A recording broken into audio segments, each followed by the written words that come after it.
हरि ओम तत्सत्। श्रीमते रामचंद्राय नमः। ओम परमहंसा स्वादित चरणकमलचिन्मकरन्दाय भक्तजनमानस निवासाय श्रीरामचंद्राय। ओम वागीशायस्य वदने लक्ष्मीर्यस्य च वक्षसि यस्यास्ति हृदये संवित् तं नृसिंहमहं भजे। विश्वसर्ग विसर्गादि नवलक्षणलक्षितं श्रीकृष्णख्यं परं धामं जगद्धाम नमामि तत्। प्रह्लाद नारद पराशर पुण्डरीक व्यासंबरी ससुक सौनक भीष्मदलभ्यं रुक्मङ्गदार्जुन वसिष्ठ विभीषणादीन् पुण्यानिमन् परम भागवतान् नमामि। श्री सीतानाथ समारंभं श्रीरामानन्दार्य मध्यमम् अस्मदाचार्य पर्यन्तं वन्दे श्री गुरु परम्पराम्। नारायणं नमस्कृत्य नरं चैव नरोत्तमं देवीं सरस्वतीं व्यासं ततो जयमुदीरयेत्। जन्माद्यस्य यतन्वयादितरतश्चार्थे स्वभिज्ञः स्वराट् तेने ब्रह्महृदाय आदिकवये मुह्यन्ति यात् सूरयः।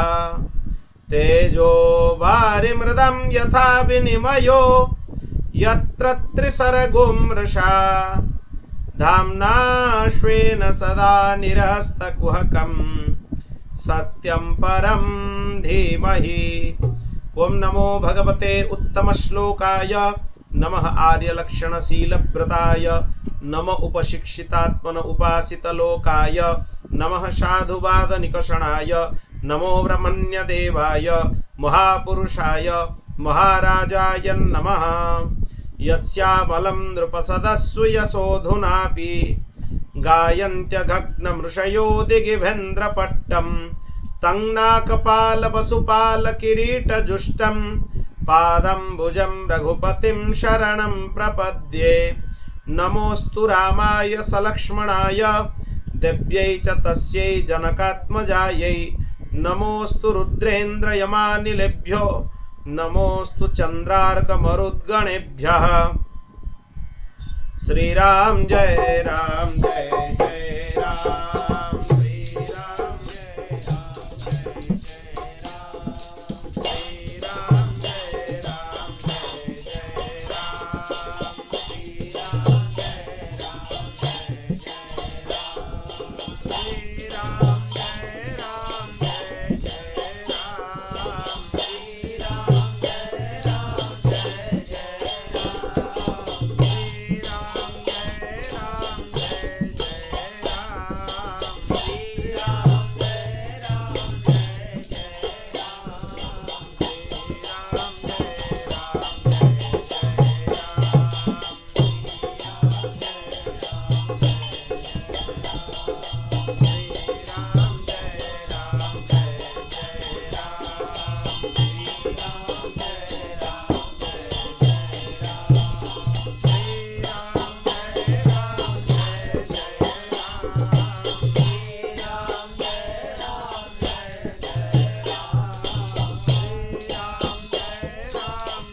श्री लक्ष्मी नारायण भगवान की, श्री जगन्नाथ महाप्रभु की, श्री बलभद्र महाप्रभु की, श्री सुभद्रा माता की, श्री चक्रराज सुदर्शन भगवान की, श्री उमा महेश्वर भगवान की, श्री जानकीनाथ भगवान की, श्री नित्य साकेत बिहारी बिहारिणी जी भगवान की, श्री खाचोक बिहारी बिहारिणी जी भगवान की, श्री लक्ष्मी नृसिंह भगवान की, श्रीमद जगत गुरु आद्य रामानंदाचार्य भगवान की, चंद्रकलावतार श्रीमद स्वामी श्री अग्रदेवाचार्य जी महाराज की, जगत गुरु द्वाराचार्य श्री मलुक देवाचार्य जी महाराज की, श्री पहाड़ी बाबा जी महाराज की, श्री भक्तमाली जी महाराज की,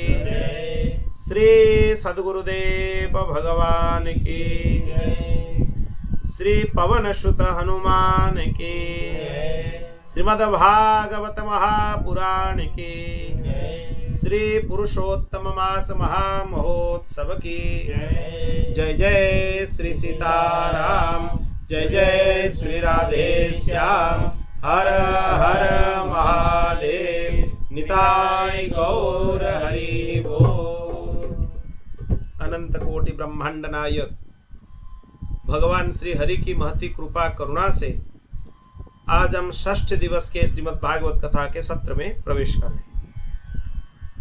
पूर्व सत्रों में हम लोगों ने श्री नवयोगेश्वर संवाद के बारे में चर्चा की है बहुत विस्तार से। वो तो विस्तार है ही नहीं, क्योंकि उसका विस्तार तो बहुत ज़्यादा विस्तार हो सकता है, महीनों तक उसके ऊपर प्रवचन हो सकता है। पर यथाशक्ति यथामति श्लोक के क्रम से हम लोग नवयोगेश्वर संवाद के बारे में चर्चा की, जो कि भागवत धर्म का सबसे महत्वपूर्ण दृष्टांत है। अलग अलग करके एक एक योगेश्वरों से हम भागवत धर्म के बारे में, कैसे भागवत धर्म का पालन जीवन में होना चाहिए, उसके बारे में भिन्न भिन्न प्रकार से चर्चा की। आगे अभी सुखदेव जी महाराज बोल रहे हैं, परीक्षित, जब देवर्षि नारद वसुदेव जी को नवयोगेश्वर संवाद का उपदेश करते हुए चले गए, फिर सनक सनंदन सनातन सनत कुमार जी, ब्रह्मा जी, देवता, प्रजापति, भगवान सर्वेश्वर महादेव जी, मरुदगण, देवराज इंद्र, अष्टवसु, द्वादश आदित्य, अश्विनी कुमार, ऋभु, अंगिरा के वंशज ऋषि, 11 रुद्र, विश्वदेव, साध्यगण, ये विश्वदेवों की संख्या 10 है। विश्वदेव, साध्यगण, गंधर्व, अप्सरा, नाग, सिद्ध, चरण, गुहक, ऋषि, पितर, विद्याधर, किन्नर, सब लोग द्वारिका में आकर पहुंच गए। क्यों पहुंचे? भगवान श्री कृष्ण का दर्शन करने के लिए और उनको कुछ निवेदन करने के लिए। तब भगवान श्री कृष्ण के पास वो लोग आ गए। फिर वो आकर प्रार्थना किए। द्वारिकापुरी की जो अलौकिक सौंदर्य है, सुंदरता है, उसको देखकर वो लोग मोहित हो गए।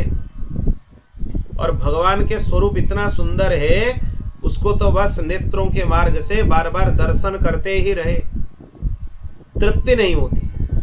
अगर किसी को भगवत दर्शन के बाद तृप्ति का अनुभव हो जाए तो उसने असल में दर्शन ही नहीं किया है। भगवत दर्शन ऐसा है, अगर दर्शन हो जाए तो उसमें तृष्णा ज्यादा हो जाती है, कम नहीं होता है। अगर कम हो रहा है तो दर्शन ठीक से नहीं हो रहा है। अगर दर्शन के बाद तृष्णा और ज्यादा हो रहा है तभी समझ में आना चाहिए कि तृष्णा हो रहा है। ये मार्ग में ऐसे ही है सब कुछ। आप कैसे जानोगे? आप नाम जप कर रहे हो।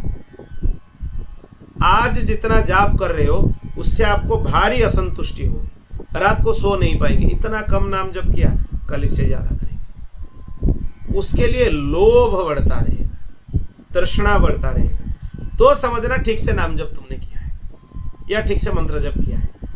अगर उसमें तृष्णा नहीं है, कितना भी कर लो, लोभ नहीं है मन में कि नाम जप कर लें, भगवान के दिव्य लीलाओं का श्रवण करें, कथा श्रवण करें विधिवत, तब समझ लो ठीक से ना तुमने कथा सुना है, ना तुमने नाम जप किया है, ना तुमने उपासना किया है, क्योंकि इस मार्ग में तृप्ति नहीं होती, ज्यादा हो जाना चाहिए। अगर ज्यादा नहीं होता है तो ठीक से नहीं हुआ है, इसीलिए ठीक से आलंबन होने से इसमें तृप्ति नहीं होती है। फिर सब लोग मिलकर भगवान श्री कृष्ण की स्तुति करने लगे। नतः स्मते नाथ पदारविंदम बुद्धिन्द्रिय प्राण मनोवचोभिः यच्चिन्त्यतेऽन्तर्हृदि भावयुक्तैर्मुमुक्षुभिः कर्ममयोरुपासात् त्वं मायया त्रिगुणयात्मनि दुर्विभाव्यं व्यक्तं सृजस्य वसिलुम्पसि तद्गुणस्थः नैतिर्भावजनित कर्मभिरज्यते वै यस्वे सुखे व्यवहिते भिरतो न वद्यः शुद्धेर्नृणां न तु तथेड्य दुराशयानां विद्याश्रुताध्ययन दान तपः क्रियाभिः सत्त्वात्मनां वृषभते यशसि प्रवृद्ध यच्छ्रद्धया श्रवण संभृतया यथा स्यात् स्यान्नस्तवङ्घ्रि रसुभासय धूमकेतुः क्षेमायो मुनिभिरार्द्र हृदयो ह्यमानः यः सात्वतैः समविभूतय आत्मवद्भिर्व्यूहैर्चितः सवनश स्वरतिक्रमाय यश्चिन्त्यते प्रयतपाणिभिरध्वराग्नौ त्रयानिरुक्तविधिने सहविर्गृहीत्वा अध्यात्मयोग उत योगिविरात्ममायां जिज्ञासुभिः परमभागवतैः परिष्टः परियुष्टया तव विभो वनमालयेयं संस्पर्धनी भगवती प्रतिपत्निवत्सिः यः सुप्रणीत ममुर्याणमादनन्नो भूयात् सदाङ्घ्रिरशुभावयधूमकेतुः केतुस्त्रिविक्रमयुत श्रीपतात्पताको यस्ते भया भयकरो सुरदेवचम्बोः स्वर्गाय साधुसुखले स्वितराय भूमन् पादः पुनातु भगवन् भजतामघं नः। इसी प्रकार से वो लोग स्तुति करते रहे भगवान को। वो लोग क्या बोल रहे हैं, उनका भाव क्या है? हे स्वामी, कर्म के जो विकट फंदों से छूटने की इच्छा मुमुक्षु जन में है, वो आपके चरण कमल के चिंतन से ही उनको प्राप्त होता है। मतलब किसी को अगर संसार से छूटने का इच्छा है उसके मन में, तो आपके चरण कमलों के आश्रय से ही उसको वो प्राप्त होता है। इसीलिए आपके उसी चरण कमल को हम लोग अपने बुद्धि, इंद्रिय, प्राण, मन और वाणी से साक्षात नमस्कार करते हैं। ओहो आश्चर्य है, इसमें जो बताया गया सब नाम बताया गया, बुद्धि से, इंद्रिय से, प्राण से, मन से, सब प्रकार से नमस्कार करते हैं। ये साष्टांग प्रणाम का तात्पर्य है। मतलब भगवान को हम साष्टांग प्रणाम करते हैं। साष्टांग प्रणाम की विधि क्या है? दोर्भ्यम पादाभ्यम जानुभ्य मुरसा शिरसा दृशा मनसा वचसा चेति प्रणामो अष्टांगम ईरिता। ये अष्टांग प्रणाम है, दंडवत प्रणाम है। क्या है? हाथों से, 2 हाथ होना चाहिए, चरणों से, घुटनों से, वक्षस्थल से, ये भी भूमि को स्पर्श होना चाहिए, सिर से, मस्तक से, नेत्रों से, नेत्र का भी स्पर्श होना चाहिए, मन से, वाणी से, इन 8 अंगों से किया गया प्रणाम को साष्टांग प्रणाम बोला जाता है। किसी का साष्टांग प्रणाम आजकल होता ही नहीं है। 6 प्रणाम करते हैं, क्योंकि मन और वाणी से नहीं करते हैं, तो 8 कैसे हुआ? वो 6 ही हुआ। मन से भी करना चाहिए, नहीं तो प्रणाम का पूरा लाभ नहीं मिलेगा। किसी को तुम प्रणाम कर रहे हो, बस व्यवहार बस प्रणाम कर रहे हो, कोई फायदा नहीं है उससे। उसमें मन का भी प्रयोग होना चाहिए। हम मन से आपको प्रणाम करते हैं, बुद्धि से आपको प्रणाम करते हैं, चित्त से आपको प्रणाम करते हैं, और वाणी से भी प्रणाम बोलो, दंडवत प्रणाम। तब जाके उसको साष्टांग प्रणाम माना जाता है। अब देखो, आप माईक रज आदि गुणों में स्थित होकर इस अचिंत्य नाम रूपात्मक प्रपंच त्रिगुणात्मिकी माया के द्वारा आप में ही रचना करते हैं। मतलब आपको अगर रचना करने का मन होता है संसार का, आप सत्व रज और तम तीनों का आश्रय लेते हुए सब कुछ रचना कर डालते हैं, फिर उसका पालन भी करते हैं और संहार भी करते हैं। ये सब करते हुए भी आप कर्मों में लिप्त नहीं हैं, क्योंकि आप परमात्मा हैं। आप राग द्वेषादि दोषों से सर्वथा मुक्त हैं और परमानंद में मग्न रहते हैं। स्तुति करने योग्य तो केवल आप ही हैं। जिस मनुष्य की बुद्धि राग द्वेषादि वृत्तियों से कलुषित हुआ है, वो कितना भी उपासना कर ले, वेदाध्ययन कर ले, दान तपस्या कर ले, यज्ञ कर ले, उसका शुद्धि नहीं हो सकता है। मतलब अगर आपका भाव शुद्ध नहीं है तो आप कितना भी उपासना कर लो, उससे कुछ नहीं होने वाला। ये महाभारत में भी बताया गया है, आदि पर्व में। इसीलिए उपासना भले ही थोड़े ही बने, पर उसमें अपने अंतःकरण की शुद्धता होना जरूरी है और राग द्वेष आदि से तुम मुक्त होना जरूरी है। अगर प्रपंच करते हुए भजन करोगे तो उसमें कुछ नहीं मिलने वाला है, हाथ में कुछ नहीं लगने वाला है। बोल भक्तवत्सल भगवान की। इसीलिए और क्या है उसमें देखो, आपके कथाओं के, इससे तो शुद्धि नहीं हो सकती है, पर आपके कथा के श्रवण से, आपके लीला कथाओं के चिंतन से बुद्धि शुद्ध हो जाती है, चित्त शुद्ध हो जाती है। इसीलिए बोला गया है नित्य सत्संग करो। अगर खूब नाम जप करते हो, माला जप करते हो, सब कुछ करते हो, सत्संग छूट रहा है तो उपासना पूर्णांग नहीं है। क्योंकि उपासनाओं में सबसे एक नंबर में कुछ है तो क्या है?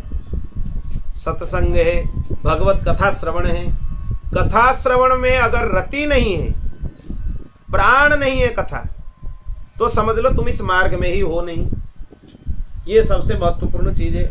वही अपने आप को बोलता है कि हम आध्यात्म में हैं, पर कथा उसका प्राण नहीं है। हम मिलता है सुन लेते हैं। कथा अगर प्राण होगा तो मछली जैसे जल के बिना होते हुए क्या हालत होता है मछली का? उसका प्राण निकल जाता है।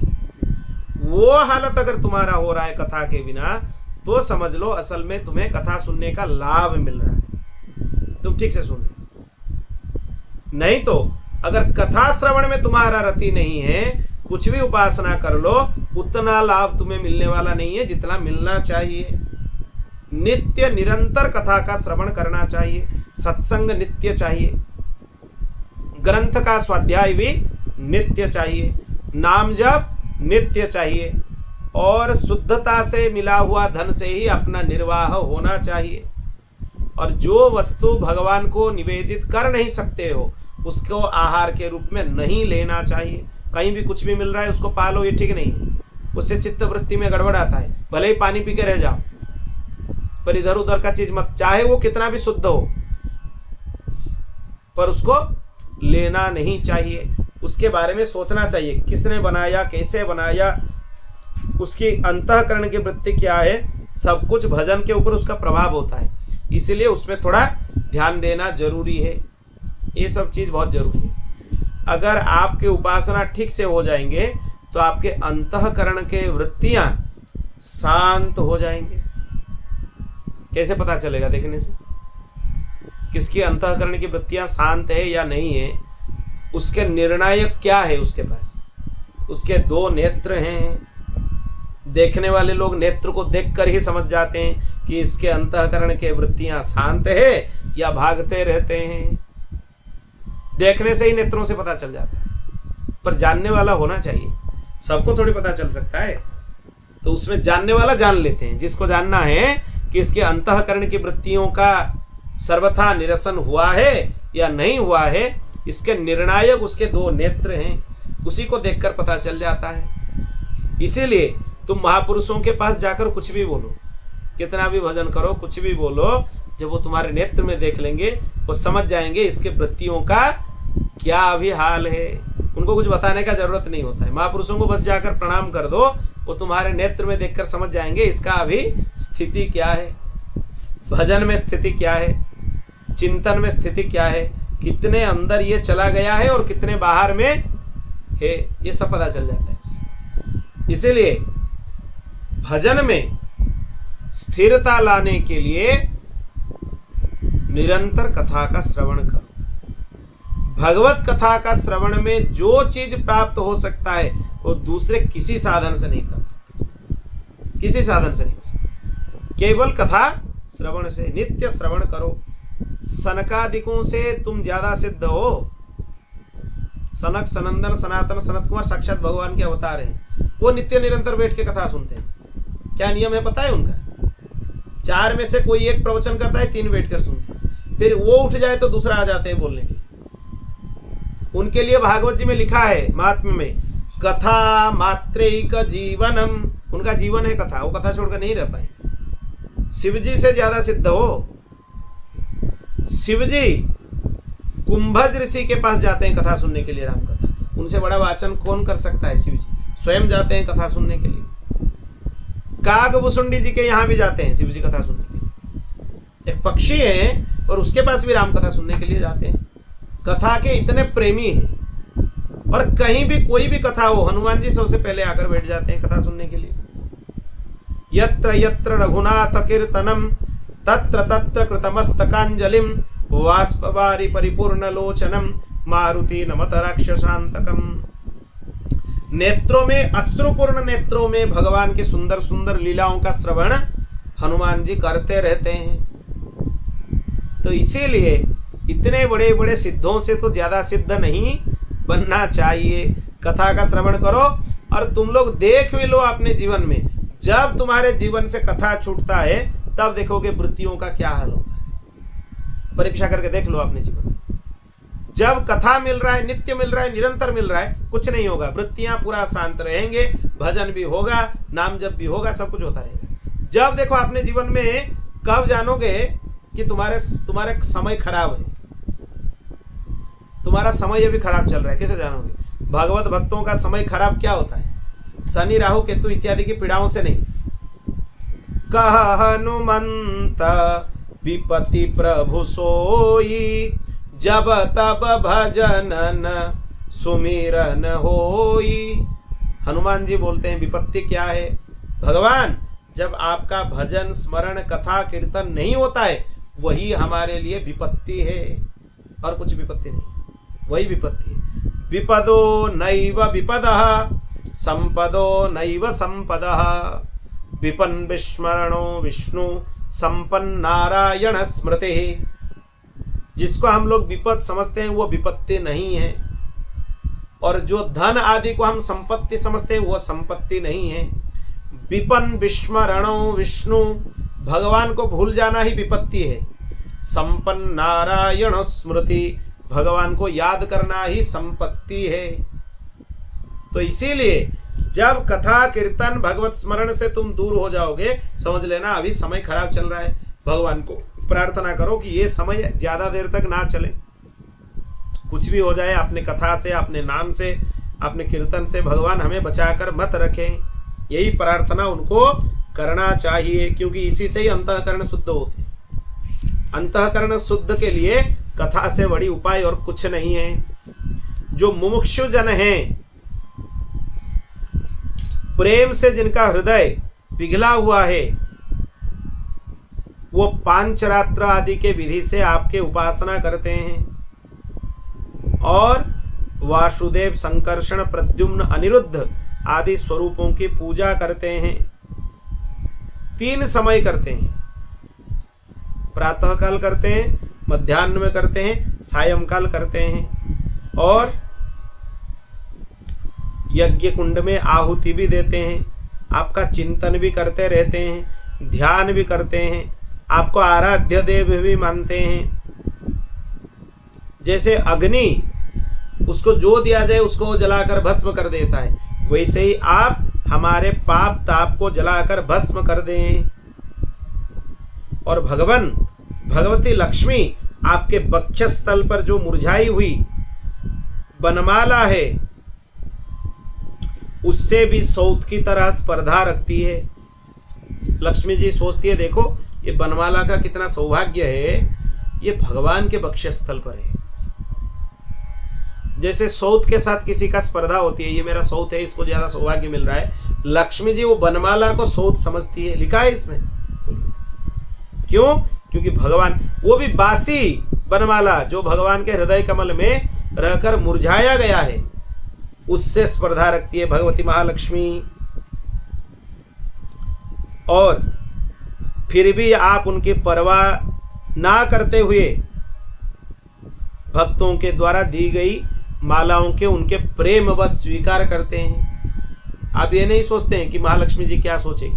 आप भक्तों से प्रेम करते हैं, इसलिए भक्त जो भी आपको देते हैं आप उसको प्रेम पूर्वक स्वीकार कर लेते हैं। हे भगवान, हे अनंत, वामन अवतार में दैत्यराज बलि की दी हुई पृथ्वी को नापने के लिए आपने पग उठाया था। वो पग जाकर सत्यलोक में पहुंचा। सत्यलोक मतलब क्या है? ब्रह्मलोक को ही सत्यलोक बोला जाता है। भगवान जब अपने पैर ऊपर किए वो ब्रह्मलोक तक चला गया उनका पैर। और तब क्या हुआ? ब्रह्मा जी आपके चरण कमल को वहां पर प्रक्षालन कर लिए, धो लिए। वो सोचे कि देखो कितना सौभाग्य है, आज भगवान का चरण ब्रह्मलोक तक आ गया। ब्रह्मा जी अपने कमंडलू से उस चरण कमल को प्रक्षालन कर लिए। उससे 3 धाराएं निकली, वही गंगा जी की धाराएं हैं। एक है अलकनंदा, दूसरा है मंदाकिनी, तीसरा है भागीरथी। गंगा जी की 3 धाराएं हैं हिमालय पर, अभी भी 3 धाराएं हैं। गंगे त्रिपथगामिनी, आज भी देखो गंगा दशहरा है, गंगा जी की तिथि है, गंगा जी का स्मरण हो गया कथा में, गंगा जी की उत्पत्ति का स्मरण हो गया। आज ही के दिन उनका उत्पत्ति हुआ है और कथा में स्वाभाविक देखो उनके उत्पत्ति का स्मरण हो गया। ये भगवत कृपा ही है। विष्णुपादाब्ज संभूता गंगे त्रिपथगामिनी ब्रह्मद्रवेति विख्यातो पापम में हर जाह्नवी। भगवान नारायण के चरण कमल से निकली हुई भगवती गंगा वो पिघली हुई ब्रह्म है, साक्षात ब्रह्म है, ब्रह्म के अलावा और कुछ नहीं है। आप देवी भागवत में जाकर देखो, श्री राधा कृष्ण प्रेमावेश होकर दोनों पिघल गए, वही गंगा जी बन गई दोनों से। वो गोलोक से आई हुई है और यहाँ के हिसाब से भगवान के चरण कमल का वो प्रक्षालन किया हुआ जल है, चरणामृत है। ब्रह्मा जी चरण धो लिए और उसको फिर कमंडलू से भर लिए वो जल को।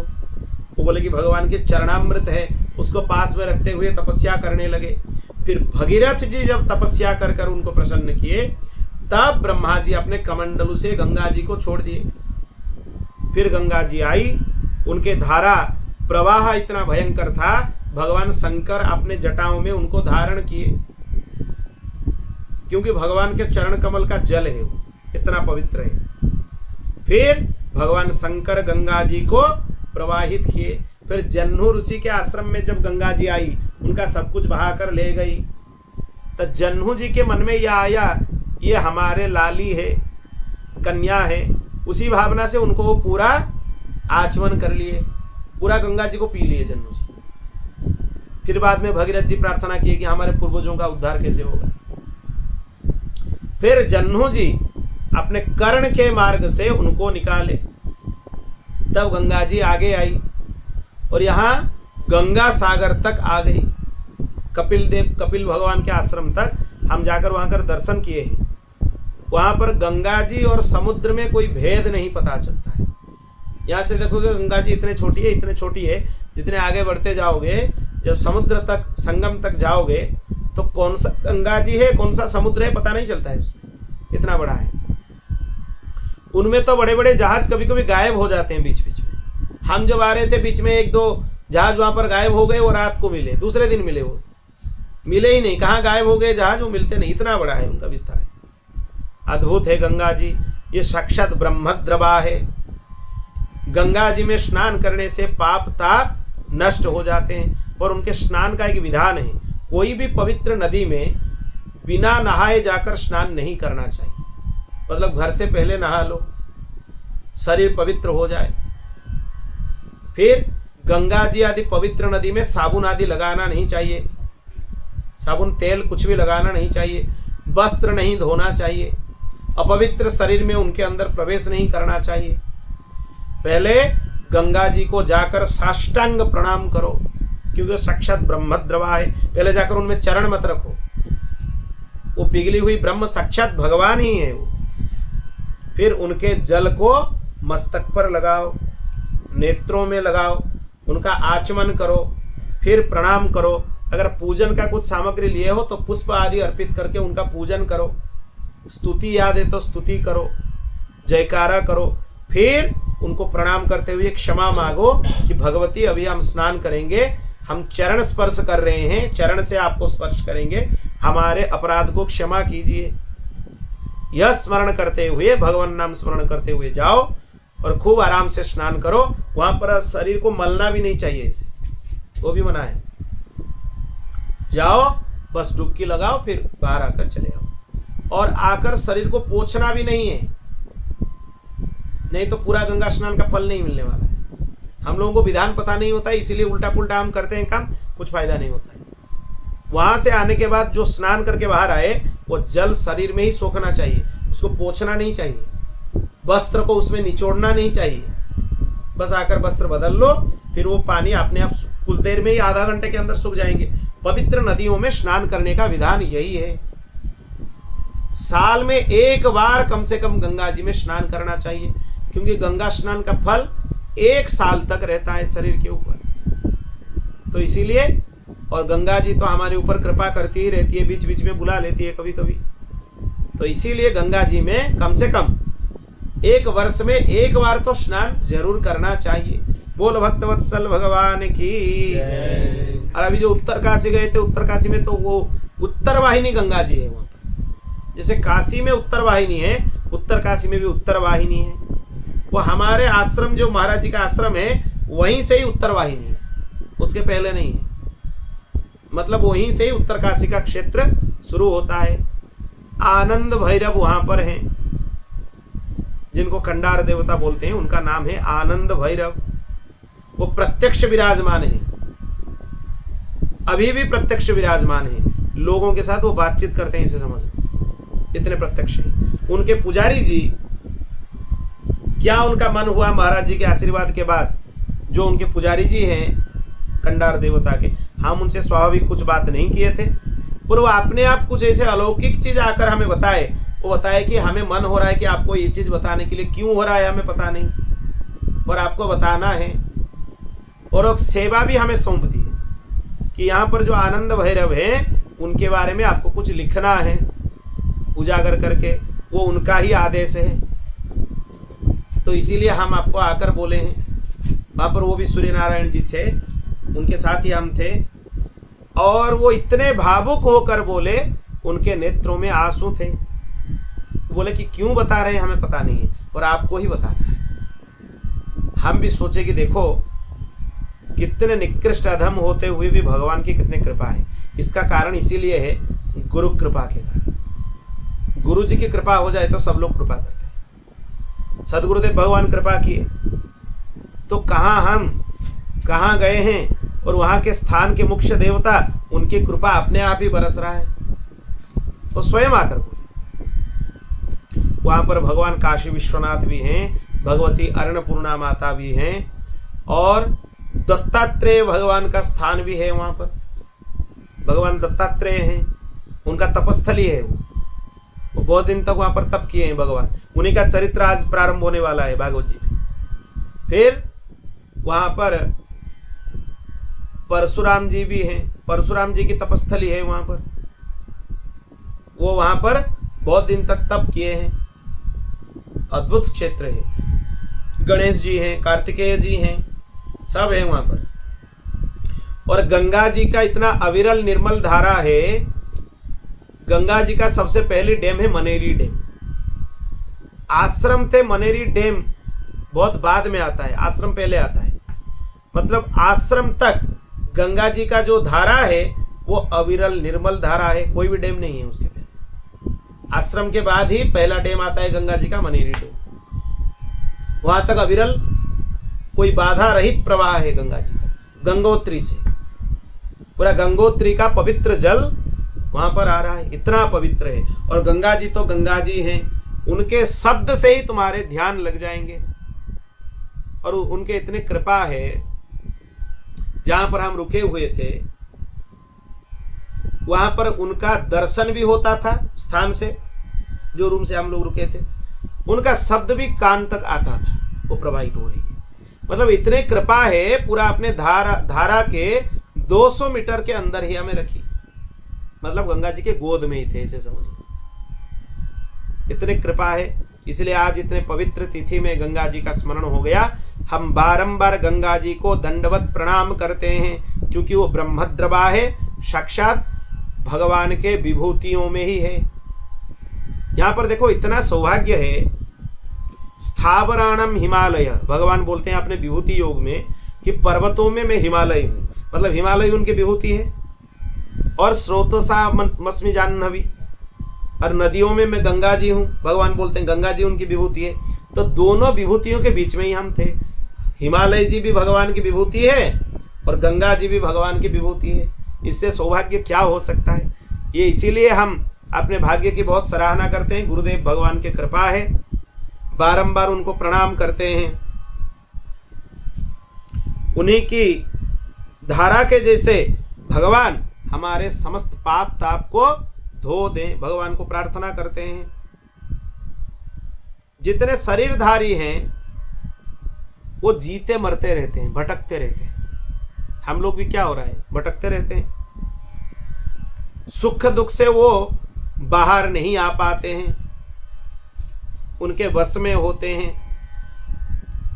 पर आपका जो आश्रय ले लेता है उसके लिए इसका कोई प्रभाव नहीं होता है। आप सबके लिए काल स्वरूप हैं, उनके जीवन का आदि मध्य अंत आपके ही अधीन है। इतना ही नहीं, आप ही प्रकृति हैं और पुरुष हैं, और प्रकृति पुरुष दोनों से परे स्वयं पुरुषोत्तम आप ही हैं। अभी क्या मास चल रहा है, पुरुषोत्तम मास, देखो उनका भी स्मरण हो गया। उसके बाद भगवान को पुरुषोत्तम क्यों बोला जाता है? प्रकृति भगवान से है, विराट पुरुष भगवान से है, पर भगवान ये दोनों से परे हैं, उनसे भी ऊर्ध्व में है। इसीलिए आपको पुरुषोत्तम बोला जाता है। बोल भक्तवत्सल भगवान की। ये पुरुषोत्तम नाम की व्युत्पत्ति है भागवत जी में, कितना अच्छा है देखो। कालश्चते प्रकृति पुरुषयो परस्य समनस्तनोतु चरण पुरुषोत्तमस्य। भागवत जी हैं, इसमें जो खोल लोगे, जिसमें जो लेना है इससे आनंद ले सकते हो। ये कल्प वृक्ष हैं भागवत जी। हे प्रभो, आप इस जगत की उत्पत्ति स्थिति प्रलय के कारण हैं। आप प्रकृति पुरुष और महत्त्व के नियंत्रक हैं। शीत ग्रीष्म और वर्षा काल 3 नाभियों वाले संवत्सर के रूप में आप ही हैं। सर्वत्र आपका ही विस्तार है। आप स्वयं पुरुषोत्तम हैं। हम बारंबार आपको प्रणाम करते हैं। आपने समस्त चराचर ब्रह्मांड की रचना किए। 16,000 से अधिक रानियों से आपका विवाह हुआ। उनसे आप इतने सुंदर सुशोभित होते रहते हैं। इतने रानी होते हुए भी आपका मन कभी उससे डिगा नहीं, मतलब इधर उधर हुआ नहीं। मनुष्य का तो ऐसे भी इधर उधर हो जाता है। भगवान का कितना विवाह हुआ है? 16,108, एक आध नहीं। उससे भी भगवान का मन इधर उधर नहीं होता है। हे भगवान, आपको हम प्रणाम करते हैं।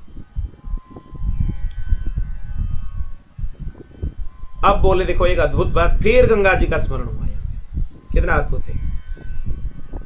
अपने त्रिलोक की पाप राशियों को बहाने के लिए, धोने के लिए 2 पवित्र नदियां रखी है।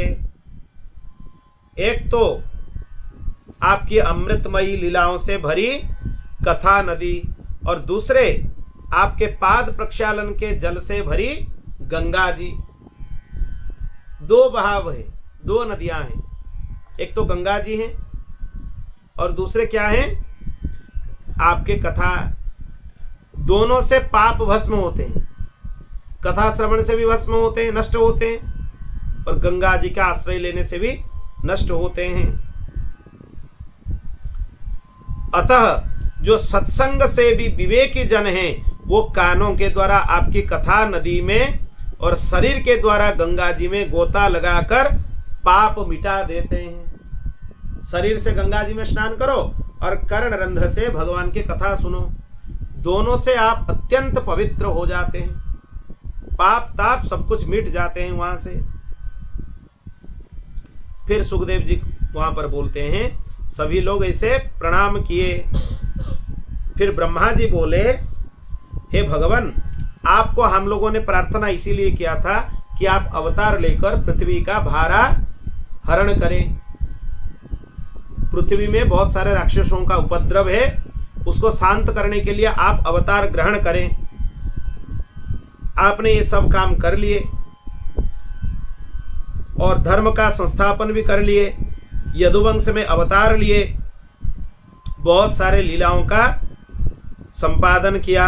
हे प्रभो, कलयुग में जो आपके इस लीलाओं का कीर्तन करेंगे, श्रवण करेंगे, वो अज्ञान रूपी अंधकार से पार हो जाएंगे। ब्रह्मा जी बोल रहे हैं, इसलिए भगवत लीला का श्रवण निरंतर करना चाहिए। नित्य निरंतर लीलाओं का श्रवण करो, भगवत लीला श्रवण से आपके चित्त में शुद्धता आएगी, उसी से। और हे भगवान, यदुवंश में अवतार ग्रहण किए आपको 125 वर्ष बीत गए। भगवान श्री कृष्ण का अवतार काल का 125 वर्ष हो गया था तब तक। तो इसीलिए अभी आपका कोई काम बाकी नहीं है, आपको यहां पर रहने की आवश्यकता भी नहीं है, और ब्राह्मणों के अभिशाप से आपका कुल भी नष्ट हो गया है एक प्रकार से। तो पहले हम सुन चुके हैं यदुवंश को कैसे अभिशाप मिला।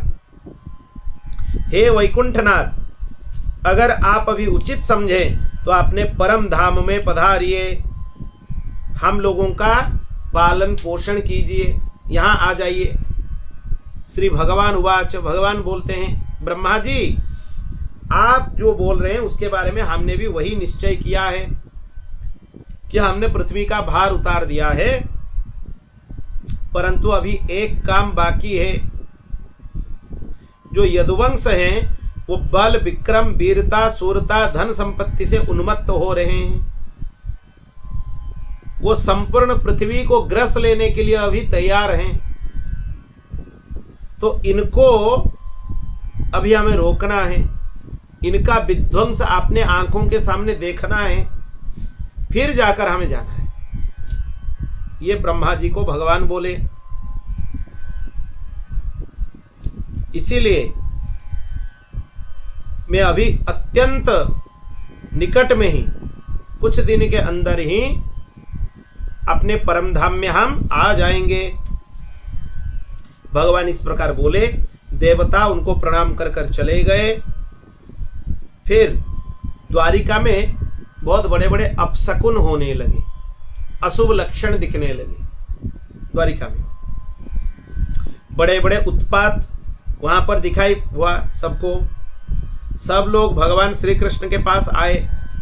भगवान श्री कृष्ण उनको बोले, देखो आजकल द्वारिका में जिधर देखो उत्पात हो रहा है, अपशकुन हो रहा है। ये इसीलिए है क्योंकि ब्राह्मणों ने यदुवंश का ध्वंस का अभिशाप दे दिया है। इसीलिए आप लोग एक काम करो, यहां से प्रभास क्षेत्र के लिए चलो, यहां से चलो। प्रभास क्षेत्र की महिमा बहुत प्रसिद्ध है। जब दक्ष प्रजापति ने चंद्रमा को अभिशाप दिया था कि तुम्हें क्षय रोग हो जाए, क्यों दिया था? दक्ष प्रजापति के 27 कन्याओं से चंद्र का विवाह हुआ था। 27 कन्याएं, 27 नक्षत्र हैं, पर चंद्र का सबसे ज्यादा प्रेम रोहिणी जी से था, रोहिणी नक्षत्र से था। बाकी जितने कन्याएं हैं वो अपने पिता दक्ष प्रजापति को आकर यह बोलने लगे कि देखो पिताजी, चंद्र हमें प्रेम नहीं करते हैं, वो रोहिणी को ही प्रेम करते हैं। इसीलिए दक्ष प्रजापति उनको अभिशाप दे दिए कि तुम्हारा इतना सुंदर शरीर क्षय हो जाए। तब क्या हुआ, वो प्रभाष क्षेत्र में ही आकर ये राजयक्ष्मा रोग से मुक्त हुए थे। इसीलिए चलो हम लोग अभी प्रभाष क्षेत्र में चले। ये प्रभाष क्षेत्र लगभग गुजरात के पास ही है, सौराष्ट्र में ही है, जिसमें सोमनाथ जी हैं। वही आसपास के क्षेत्र को ही प्रभाष क्षेत्र बोला जाता है। हम लोग भी वहीं पर जाकर स्नान करेंगे, पितरों का तर्पण करेंगे और ब्राह्मणों का भोजन कराएंगे, दान दक्षिणा भी देंगे। इसीलिए चलो यहाँ से अभी प्रभाष क्षेत्र के तरफ चलते हैं। भगवान श्री कृष्ण ने इस प्रकार आज्ञा दे दिए। फिर यदुवंशियों ने यह सोचकर निर्णय किया कि चलो हम लोग सब रथ प्रस्तुत करें और प्रभाष क्षेत्र के तरफ चले जाएं। उसी समय उद्धव जी भगवान श्री कृष्ण के बहुत बड़े प्रेमी और सेवक थे। वो जब यदुवंशियों के यात्रा का तैयारी देखे, उनको दिखाई दिया, अपशकुन दिखाई दिया, वो श्री कृष्ण के चरणों में जाकर प्रणाम किए और उनको बोले। उद्धव जी का कथन यहाँ से प्रारंभ होता है। आगे श्री कृष्ण भगवान उद्धव जी को प्रवचन करेंगे। आगे से 23 अध्यायों में उनका प्रवचन है और उद्धव जी श्री कृष्ण से अलग नहीं है। अब आगे भागवत जी में देखेंगे, श्री कृष्ण बोलते हैं कि उद्धव जी मुझसे इतना भी कम नहीं है। इसलिए बद्रीनारायण भगवान का जो उत्सव विग्रह है, जो बाहर आते हैं योशी मठ तक, ज्योतिषपीठ जिसको हम बोलते हैं, वो उद्धव जी हैं। बद्रीनारायण भगवान नहीं आते हैं। तो बद्रीनारायण भगवान का उत्सव विग्रह अगर उद्धव जी हैं तो उद्धव जी में और बद्रीनारायण भगवान में कोई अंतर नहीं है। इसीलिए उनको भगवान का ही स्वरूप माना जाता है, उद्धव जी को। और भगवान के भी परम प्रिय मित्र हैं। श्रीमद् भगवद गीता भगवान अपने परम मित्र अर्जुन जी को उपदेश किए और इसमें भागवत जी में जो उद्धव गीता है वो अपने परम प्रिय मित्र उद्धव जी को उपदेश किए। उद्धव जी बोले, देव देवेश योगेश पुण्य श्रवण कीर्तन संहृत्ये तत्कुलम नूनम लोकम संतक्षते भवन विप्रसापम समर्थोपि प्रत्यहन्न यदीश्वरः। हे भगवान, आप देवाधि देवताओं के अधीश्वर हैं। आपके लीला कथा श्रवण से, कीर्तन से जीव पवित्र हो जाते हैं। आप सर्वशक्तिमान हैं, परमेश्वर हैं। आप अगर चाहते तो ब्राह्मणों के शाप को मिटा सकते थे, पर आपने वैसा नहीं किया। इससे यह हमें यह समझ में आता है कि यदुवंश का नाश आप करने के लिए संकल्प ले लिए हैं, क्योंकि आप परमात्मा हैं। आप जो संकल्प करेंगे वही होता है। अगर आपके मन में यह भावना होती कि आप यदुवंश की रक्षा करें तो ब्राह्मणों की शाप आप टाल सकते थे, क्योंकि आप परमात्मा हैं, पर आपने शाप को स्वीकार कर लिया। इसका मतलब यह है कि आप अभी अपने लीला संवरण करने वाले हैं। यदुवंश भी ध्वंस होने वाला है और आप भी लीला संवरण करने वाले हैं। हे श्याम सुंदर, नाहं तवांघ्रि कमलम क्षणार्धमपि केशव त्यक्तुम समुत्सहे नाथ स्वधामम नयमामपि। हे भगवान, आपसे आधे क्षण के लिए भी आपके चरण कमलों को त्याग का बात हम सोच नहीं सकते। आपको छोड़कर नहीं रह सकते हम। आप हमारे जीवन सर्वस्व हैं। अगर आप जाने का निश्चय कर लिया है आपने, तो हमें भी अपने साथ लेकर चलिए। हे प्यारे श्री कृष्ण, आपके एक एक लीला मनुष्यों के लिए परम मंगलमयी है, कानों के लिए अमृत है। जिसे एक बार उस रस का चस्का लग जाता है उसके मन में दूसरे वस्तुओं के लिए लालसा रहता ही नहीं है। भगवत लीला में जिसका रति हो जाए कथा श्रवण में, उसको संसार में और कुछ अच्छा नहीं लगता है। जब उसको समय मिले वो भगवान के सुंदर सुंदर लीलाओं का चिंतन करता रहता है। बाल कृष्ण भगवान से सुंदर कुछ दुनिया में हो सकता है क्या? इतने सुंदर, इतने मधुर, परिपूर्ण परब्रह्म हैं, और परब्रह्म होते हुए भी इतने अद्भुत लीला कर रहे हैं सबको आनंद देने के लिए। उनके रूप को छोड़कर अगर किसी में तुम्हारा मन जा रहा है तो तुमसे बड़ा हतभाग्य और दुनिया में कोई नहीं है। हतभाग्य है। दूसरे चिंतन में समय जाता कैसे है? इसीलिए महापुरुष लोग अपना समय बचाने के लिए सोचते हैं। दुनिया से जितना व्यवहार कम हो उतना अच्छा है। क्यों? मन अंतर्मुखी हो जाएगी, और अंतर्मुख होने से मन जितने एकांत मिले अपने आप को, उसमें भगवत चिंतन होगा, खूब भगवान के लीलाओं का स्मरण होगा, उसी में आनंद में डूबे रहेंगे। वो रस का अनुभव जिसको नहीं हुआ है उसको संसार में सब कुछ अच्छा लगता है, वो बहिर्मुख है उसका चिंतन। तो इसीलिए अगर अंतर्मुख होना है तो भगवत लीलाओं का स्मरण करना चाहिए। हे प्रभु, उसके मन में दूसरे वस्तुओं के लालसा नहीं रह पाते हैं। हम तो उठते बैठते सोते जागते घूमते फिरते आपके साथ ही रहते हैं। आपके साथ हमने स्नान किया है, आपके साथ खेल खेले हैं, भोजन किया है, कहाँ तक गिना हुए। हमारी एक एक चेष्टा आपके साथ होती रही। आप हमारे प्रियतम हैं, आप हमारे आत्मा हैं। ऐसे स्थिति में आप हमें कैसे छोड़ सकते हैं? उद्धव जी बोलते हैं, इतने प्रिय मित्र को कोई त्याग सकता है क्या? आप इतने लीलाएं हमारे साथ किए हैं, फिर भी आप सोचते हैं कि हमें छोड़ दें। भगवान को उद्धव बहुत प्रिय हैं, इसीलिए उद्धव जी को भगवान ब्रज में भेजे। क्यों? भगवान को जो प्रिय है, भगवान उसको गोपियों का भाव अनुभव कराते हैं। उद्धव जी उनको प्रिय थे, इसीलिए उद्धव जी को गोपियों का प्रेम अनुभव करने के लिए ब्रज में भगवान भेजे, और जिसमें भ्रमर गीत के माध्यम से स्वयं राधा रानी उनको ज्ञान दी। आप बोलोगे कहाँ लिखा है राधा रानी ज्ञान दी? भागवत जी में तो राधा रानी का नाम नहीं है। कहीं भी गोपियों के बात देख लो, भागवत में गोप्य उचु बहुवचन होता है, उसमें गोपी उवाच किसी में नहीं है। एक ही गीत है भागवत जी में, भ्रमर गीत, वहां पर देख लो गोपी उवाच है, अकेली एक गोपी बोल रही है पूरा गीत। और भगवान के बारे में ऐसे इतने उत्कृष्ट तरीके से बोलने वाली राधा रानी के अलावा और कोई नहीं हो सकती। तो अकेली बोलने वाली कौन है फिर? राधा रानी है। राधा रानी के द्वारा उनको उपदेश दिलवाए। किनको? उद्धव जी को। राधा रानी भगवान श्री कृष्ण से अलग ही नहीं है। इसलिए तो द्वारिका के भगवान के जितने पटरानी थे वो भी राधा रानी के चरण कमल के मकरंद के आस्वादन के लिए लालायित रहते थे।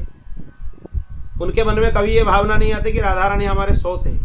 वो सोचते हैं श्री कृष्ण जैसे हमारे आराध्य हैं, राधा रानी भी हमारी आराध्या है। क्योंकि राधाम कृष्ण स्वरूपाय कृष्णम राधा स्वरूपिणे, दोनों अलग नहीं है। राधा ही श्री कृष्ण है और श्री कृष्ण ही राधा है, दोनों से अलग नहीं है। अगर अलग होते तो अलग बात होता। तो इसीलिए आप कैसे हमें छोड़ सकते हैं? अब एक बात उद्धव जी बोलते हैं, इसको स्वर्णाक्षर में लिख लेना चाहिए। माया के ऊपर विजय कैसे प्राप्त किया जाए, और कोई नहीं बोल सकता है ये बात।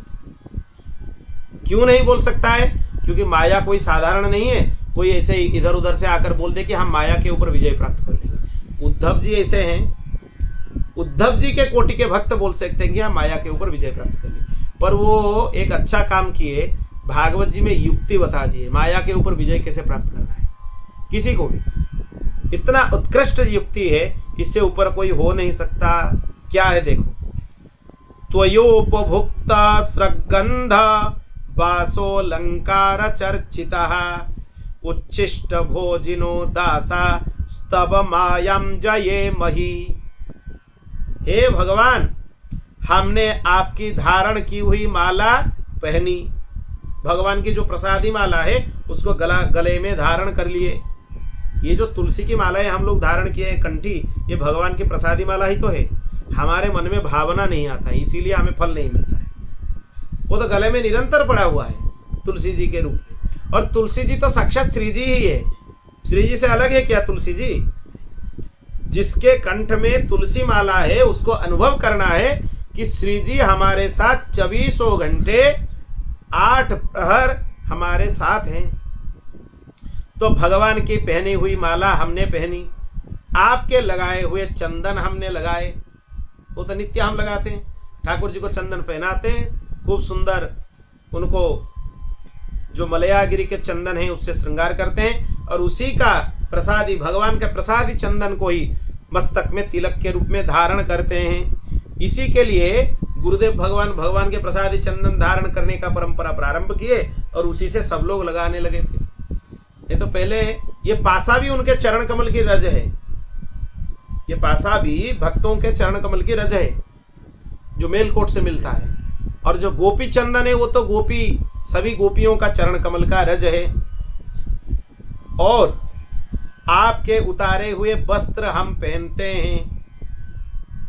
जितने भी नया वस्त्र कोई भी धारण करते हो भगवान को पहले अर्पित करते हो, तो उनके प्रसादी वस्त्र ही हम धारण करते हैं। और आपके धारण किए हुए गहनों में से अपने आप को सजाते रहते हैं। हम आपकी झूठन खाने वाले सेवक हैं, इसीलिए भगवान को निवेदित बिना किए कोई प्रसाद ग्रहण नहीं करना चाहिए। हम जो भी खाते हैं भगवान के झूठन खाते हैं। हमारा शरीर कैसे टिका हुआ है?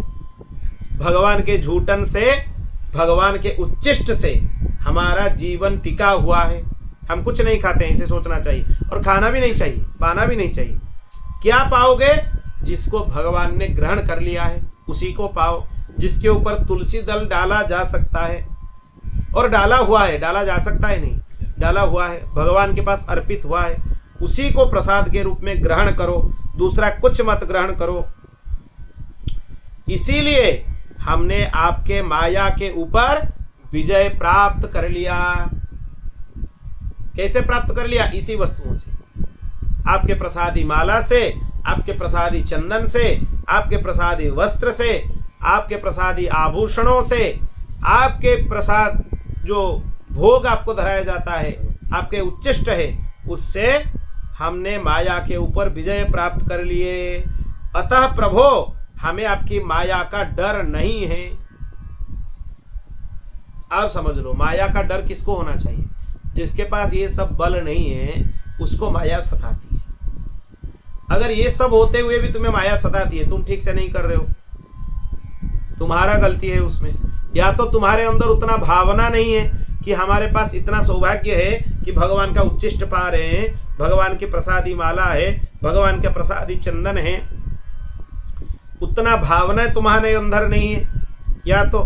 या तो तुम्हारा दुर्भाग्य है कि इतना उत्कृष्ट चीज मिलते हुए भी उसका लाभ तुम नहीं ले पा रहे हो, ये तुम्हारा दुर्भाग्य है। इसीलिए अब भगवत स्वरूप का कितना महात्म्य है देखो।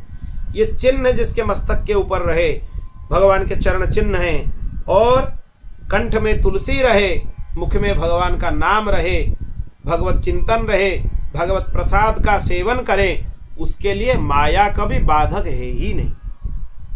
माया किसके लिए बाधक है? संसारी लोगों के लिए, जिसके पास यह बल नहीं है। ये एक बहुत अद्भुत चीज है। हम जानते हैं माया को पार करना बहुत कठिन है।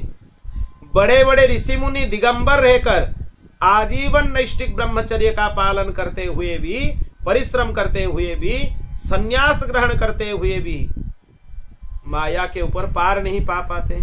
पर आपके भक्तों का चरित्र धन्य है। इतना धन्य है, वो इतने सरलता से आपके चरण कमल के आस्वादन से माया को जीत लेते हैं, माया के ऊपर पार पा जाते हैं और आपके धाम को ही प्राप्त होते हैं। हे महायोगेश्वर, हम लोग तक कर्म मार्ग में भ्रम भटक रहे हैं, परंतु इतना निश्चित है कि आपके भक्तजनों के साथ आपके गुण और लीलाओं का चर्चा करते हुए हम आपके स्मरण कीर्तन करते रहेंगे। आपके चाल ढाल, मुस्कान, चितवन, हास परिहास, ये सब स्मृतियों में तल्लीन हो जाएंगे और इसी से ही हम दुस्तर माया को पार पा लेंगे माया को। इसीलिए हमें मत छोड़िए, आप साथ में ले जाइए। भगवान को प्रार्थना करते हैं।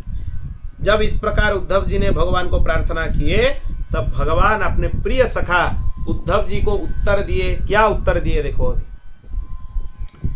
यथा तमाम महाभाग तच्चिकीर्षितमेव मे ब्रह्मा भव लोकपालः स्वर्वासम्मेभिकांक्षिणः। हे महाभाग्यवान उद्धव, तुमने मुझसे जो कुछ कहा मैं वही करना चाहता हूं। ब्रह्मा, शंकर, इंद्रादि लोकपाल अभी आए थे मुझे प्रार्थना करने के लिए। किस लिए? कि प्रभु आप अपने धाम में चलिए, आपके लीला पूर्ण हो गए। अभी हम उनको वचन दे चुके हैं कि अभी हम अपने धाम में आने वाले हैं। पृथ्वी पर देवताओं का जितना काम करना था उसको मैं पूरा कर चुका हूं, क्योंकि ब्रह्मा जी के प्रार्थना से ही बलराम जी के साथ हमने अवतार लिया था। अब यह यदुवंश ब्राह्मणों के शाप से भस्म हो चुका है, इसे समझ लो। पारस्परिक फूट और युद्ध से ये आगे नष्ट हो जाएंगे। आज से ठीक 7वें दिन समुद्र इस द्वारिकापुरी को डुबा देगा। जो मूल द्वारिका है वो तब से समुद्र के अंदर ही है। भगवान जब उद्धव जी को बोले उसके ठीक 7 दिन के बाद जो मूल अंदर की द्वारिका है। पीपा जी को जिसका दर्शन हुआ था, जब जगतगुरु भगवान रामानंदाचार्य जी अपने प्रिय शिष्य पीपा जी को लेकर द्वारिका पहुंचे, पीपा जी को बोले कि जाओ द्वारिकाधीश का दर्शन करके आओ। पीपा जी समुद्र के अंदर चले गए और 7 दिन समुद्र के अंदर रह गए। उनको समुद्र के अंदर दिव्य द्वारिकापुरी का दर्शन हुआ, दिव्य द्वारिका का, जिसमें भगवान श्री कृष्ण उनको स्वागत किए रुक्मिणी जी के साथ। और वहीं से पीपा जी को शंख चक्र आयुध मिला था। उससे पहले रामानंद संप्रदाय में केवल धनुर्वाण ही था, शंख चक्र आयुध का विधान नहीं था। और पीपा जी को जैसे ही भगवान श्री कृष्ण ने धन्य कर दिए, क्योंकि भगवान श्री कृष्ण का भी यह संप्रदाय है, ये केवल राम जी का नहीं है। राम जी का तो है ही, इसमें कोई संदेह नहीं है। भगवान श्री कृष्ण ने अपना स्टाम्प लगाकर वहां पर यह कर दिया कि देखो इसमें राम जी और हम दोनों अलग नहीं हैं। जो राम जी है वही श्री कृष्ण है, जो श्री कृष्ण है वही राम जी हैं। इसीलिए भगवान अपने शंख चक्र चिन्ह इस संप्रदाय को देकर धन्य कर दिया। भगवान सोचे अकेले राम जी के क्यों रहोगे, तुम दोनों के रहो, कुछ इनके भी रहो कुछ उनके भी रहो। बोलो भक्तवत्सल भगवान की। तब लीलाओं में आनंद आएगा। अकेले होने से आनंद नहीं आता है। दोनों को एक साथ भी ला सकते हो, एक साथ दोनों की लीला भी हो सकते हैं बाल रूप में।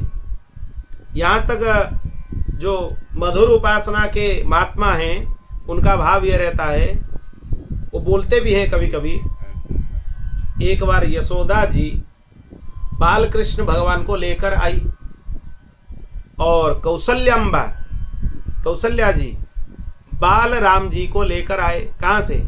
वो नित्य साकेत से आए, ये गोलोक से आए, और दोनों लाला देखने के लिए एक जैसे ही हैं। इतना भी अंतर नहीं है दोनों, ये जैसे दिख रहे हैं वो भी ऐसे ही दिख रहे हैं। दोनों को एक जगह छोड़ दिए, दोनों खूब खेले, राम जी भी खेले, बालकृष्ण भगवान भी खेले। पर आते वक्त उनका ध्यान वहां से थोड़ा हट गया, तो दोनों लाला अदला बदले हो गए। राम जी को यशोदा जी लेकर आ गई और बाल कृष्ण भगवान को कौशल्याम्बा लेकर आ गई। दोनों में दोनों देखने के लिए तो एक जैसे ही हैं, पर काम दोनों का एक नहीं है। एक तो उद्दंड शिरोमणि है और एक इतने शांत हैं किसी को कुछ बोलते नहीं है। अब यशोदा माता को थोड़ा संदेह होने लगा, वहां से आने के बाद हमारे लाला शांत कैसे हो गया? ये तो उद्दंड शिरोमणि है, ऊधम मचाने में बाल कृष्ण के जैसा कोई हो ही नहीं सकता। ये इतना चंचल है हमारे लाला, इतना शांत कैसे हो गया?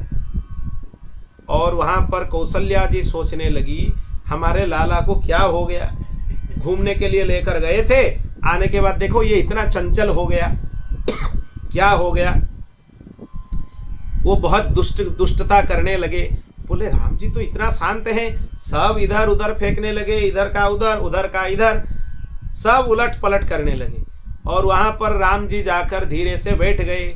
यशोदा जी सोचने लगे कि क्या हो गया मेरे लाला को। मतलब दोनों का भाव दोनों को प्रिय है। बाल कृष्ण भगवान की उदंडता यशोदा जी को प्रिय है। राम जी शांत होकर बैठ रहे हैं, उनको अच्छा नहीं लग रहा है। यह नहीं होना चाहिए कि कोई लाला उद्दंड है तो उसके माता को यह भावना आता है कि नहीं नहीं नहीं मेरा लाला उद्दंड है, हमें शांत वाले जितने बच्चे हैं वो पसंद नहीं।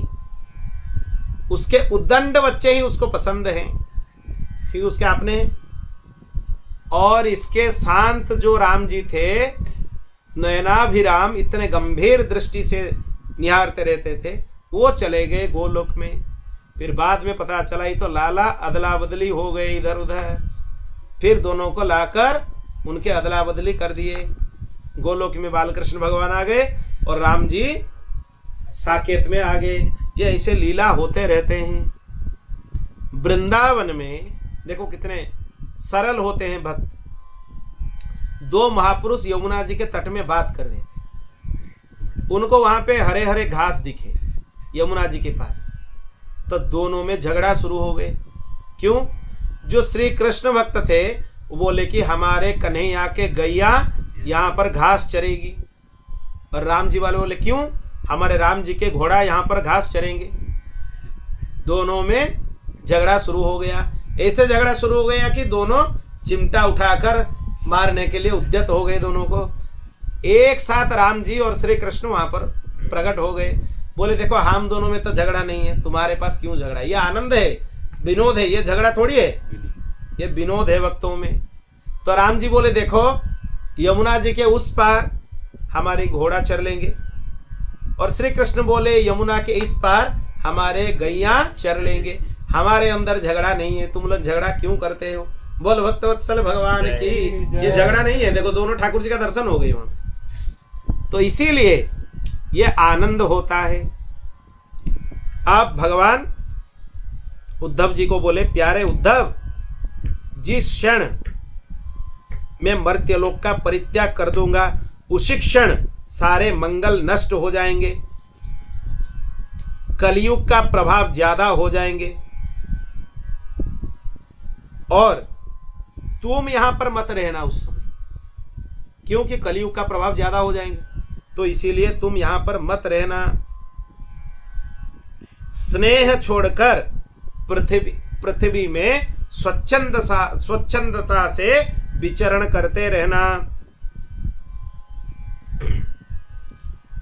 इस जगत में जो कुछ मन से सोचा जाता है, वाणी से कहा जाता है, नेत्रों से देखा जाता है, श्रवण आदि इंद्रियों से अनुभव किया जाता है, वह सब नाशवान है, सबका नाश होने वाला है, कुछ नहीं रहेगा। और सपने की तरह ये सब नष्ट हो जाएंगे। यह मिथ्या है, इसको समझ लो।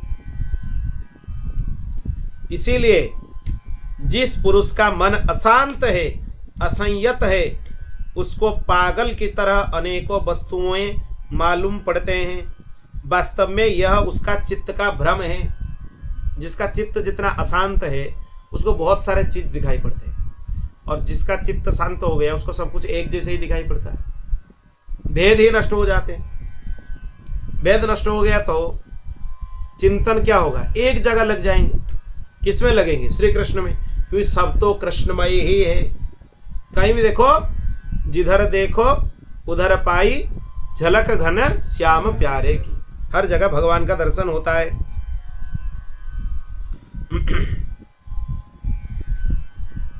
नानात्व का भ्रम होता है, इसीलिए यह गुण है, यह दोष है, यह कल्पना होती है।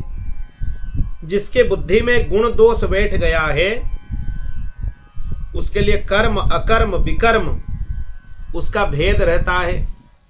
कर्म क्या है? विहित कर्म। विहित कर्म का लोप को हम बोलते हैं अकर्म और निषिद्ध कर्म को बोलते हैं विकर्म। 3 तरह का होता है। इसलिए उद्धव, तुम पहले अपने इंद्रियों को अपने बस में कर लो, उनकी बागडोर अपने हाथ में ले लो। केवल इंद्रियों की नहीं, इंद्रियों को तो अपने नियंत्रण में लाओ, फिर चित्त की समस्त वृत्तियों को रोक लो और ऐसा अनुभव करो कि सारा जगत अपने आत्मा में फैला हुआ है और आत्मा मुझ सर्वात्मा इंद्रियातीत ब्रह्म से एक अभिन्न है। जब वेदों के मुख्य तात्पर्य निश्चय रूप ज्ञान, अनुभव रूप विज्ञान, विज्ञान से भलीभांति संपन्न होकर तुम अपने आत्मा के अनुभव में ही आनंद मग्न रहोगे और संपूर्ण देवता और शरीरधारियों के आत्मा तुम खुद अनुभव कर लोगे कि हमारे साथ ही समान है। मतलब किसी का आत्मा अलग है ही नहीं, तुम्हारे अंदर जो आत्मा है हमारे अंदर वही है, एक ही है। इसीलिए किसी भी वस्तुओं से तुम पीड़ित नहीं रहोगे, बाधा विघ्न तुम्हारे जीवन में नहीं रहेंगे, गुण दोष का प्रभाव तुम्हारे ऊपर नहीं होगा। और इसी को हम यथार्थ ज्ञान बोलते हैं। जो इसको प्राप्त कर लिया, इसका साक्षात्कार कर लिया, सब प्राणियां उसके लिए सुहृद हो जाते हैं, उसके लिए शत्रुता का भाव नष्ट हो जाता है। क्यों? किसके साथ शत्रुता करोगे? जिसके साथ करोगे उसके अंदर भी आत्मा है, जो आत्मा है वही भगवान का स्वरूप है, तुम्हारे अंदर भी वही आत्मा है। भगवान के साथ बैर करोगे, किसके साथ करोगे? किसी के साथ नहीं, क्योंकि सब भगवानमय है। संपूर्ण प्रतीयमान विश्व को मेरा ही स्वरूप समझ लो, आत्म स्वरूप समझ लो, तब तुम्हें वहां पे बंधन का अनुभव नहीं होगा। बोल भक्त वत्सल भगवान की जय। यहां से उद्धव जी फिर आगे प्रश्न करेंगे भगवान को, और भगवान दत्तात्रेय भगवान के 24 गुरुओं का वर्णन करेंगे। बहुत अद्भुत चरित्र है आगे जो चरित्र है। दत्तात्रेय भगवान यदु राजा के साथ कैसे 24 गुरुओं का वर्णन करेंगे, एक एक करके। इनको क्यों गुरु बनाया, इनको क्यों गुरु बनाया, सब गुरुओं का वर्णन इसी अध्याय में आगे से आने वाला है। भगवान श्री कृष्ण उद्धव जी को उपदेश करेंगे, वही चरित्र भगवान दत्तात्रेय यदु राजा को, यदु जी को उपदेश करेंगे। अवधूत उपाख्यान बोलते हैं इसको भागवत जी में। एकादश स्कंद में सर्वप्रथम नवयोगेश्वर संवाद एक अद्भुत है, फिर अवधूत उपाख्यान एक अद्भुत है, फिर उसके बाद भी श्री कृष्ण भगवान का प्रवचन आगे तक है। आगे का चरित्र आगे कल हम श्रवण करेंगे। बोल भक्तवत्सल भगवान की जय। कल ये कथा का सप्ताह होने वाला है, 7 दिन होने वाला है। 7 दिन में हमारा दत्तात्रेय चरित्र भी प्रारंभ नहीं हुआ है अभी तक, तो सप्ताह कथा में इसीलिए एकादश स्कंद का स्पर्श ही नहीं हो पाता। चरित्र बहुत सारे हैं भागवत जी में और समय बहुत कम है, कितना बोला जाए। तो इसीलिए आगे से हम लगभग यही प्रयास करेंगे, आगे जहाँ भी हमारे सप्ताह कथा हो या कुछ भी हो, भागवत जी के एक एक चरित्र के ऊपर ही चर्चा करेंगे आनंद से। संक्षेप में पूरा ग्रंथ का तो स्मरण करना ही है, वो तो जो क्रम है उसका तो शास्त्रीय पद्धति से बनाना होता है उसका, पर एक एक चरित्र के ऊपर समय देकर चर्चा करेंगे। कभी प्रहलाद चरित्र, कभी भागवत धर्म का निरूपण, कभी द्वितीय स्कंध में जो चरित्र है, कभी कपिलोपाख्यान को विस्तार से 7 दिन तक चर्चा। एक एक चरित्र के ऊपर ऐसे समय देकर चर्चा करने से ही भागवत जी का जो आनंद है वह आनंद मिल सकेगा। बोल भक्तवत्सल भगवान की। श्री कृष्ण गोविंद हरे मुरारे, हे नाथ नारायण वासुदेवा। कृष्ण गोविंद हरे मुरारे, हे नाथ नारायण वासुदेवा। हे नाथ नारायण वासुदेवा, हे नाथ नारायण वासुदेवा, हे नाथ नारायण वासुदेवा, हे नाथ नारायण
पूर्णमय पूर्णमेवावशिष्यते।